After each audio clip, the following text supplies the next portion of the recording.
Want to speak real Greek from your first lesson? Sign up for your free lifetime account at GreekPod101.com.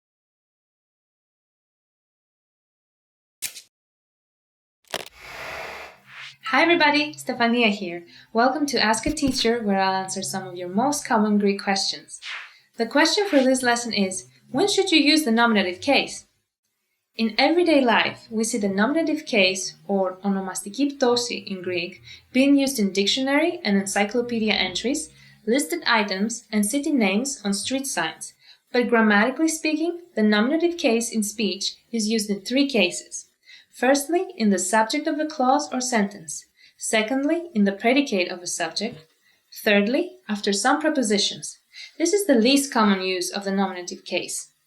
Let's go into more detail. First, let's see the first case, the nominative case in a subject. The subject of a clause or sentence answers the question who or what, or in Greek ποιος, ποια, ποιο, τι, and is always in the nominative case. For example, ο άνθρωπος είναι άρρωστος. Ποιος είναι άρρωστος? Ο άνθρωπος. The man is sick. Who is sick? The man. Another example is το σπίτι έχει δύο υπνοδωμάτια. Τι έχει δύο υπνοδωμάτια? Το σπίτι. The house has two bedrooms. What has two bedrooms? The house.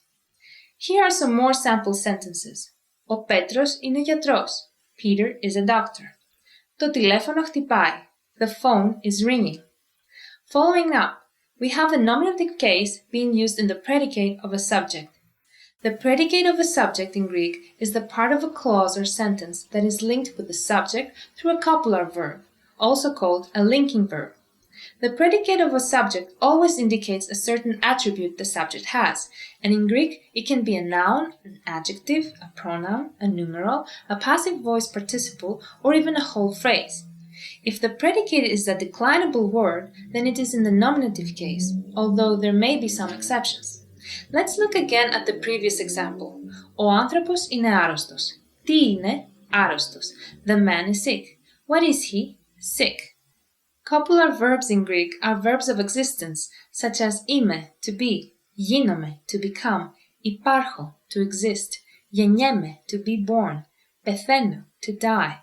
But also verbs such as φαίνομαι, to seem or to look, εκλέγομαι, to be elected, θεωρούμε, to be considered, λέγομαι or ονομάζομαι, to be called, and more.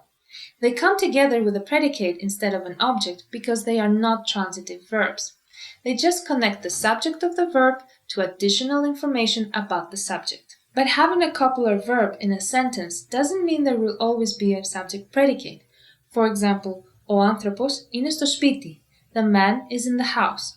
The part in the house is a prepositional phrase expressing location. Its use is adverbial. It does not give the subject a special attribute. Therefore, it is not the subject's predicate. Here are some other sample sentences with copular verbs and predicates. Έγινα πατέρας. I became a father. Υπάρχει ένας ποταμός εδώ κοντά. There is a river nearby. Finally, we have the nominative case after prepositions. Most prepositions in Greek are combined with words in the accusative case and some with words in the genitive, but in some rare cases, the nominative might be used as well, especially after prepositions such as από, from, αντί, instead, and για, for. For example, έγινε από διευθυντής πρόεδρος. From a manager, he became a president. Αντί η Γιάννα να πάει Βασιλική. Instead of Joanna, let Βασιλική go. And περνιέσαι για έξυπνος. You think you are smart. Also in arithmetic, we use the preposition συν, plus, πλην or μείον, minus, επί, times, and διά, divided by, with nominative. For example, 5 μήλα συν 3 πορτοκάλια. 5 apples plus 3 oranges. Here are some more sample sentences with a nominative case after prepositions. Έγινε από δήμαρχος κλητήρας. From a mayor, he became a clerk. Δεν φαίνεται για δικηγόρος. He doesn't look like a lawyer. How was the lesson? Pretty interesting, right? Do you have any more questions? Leave them in the comments below and I'll try to answer them. Γεια χαρά!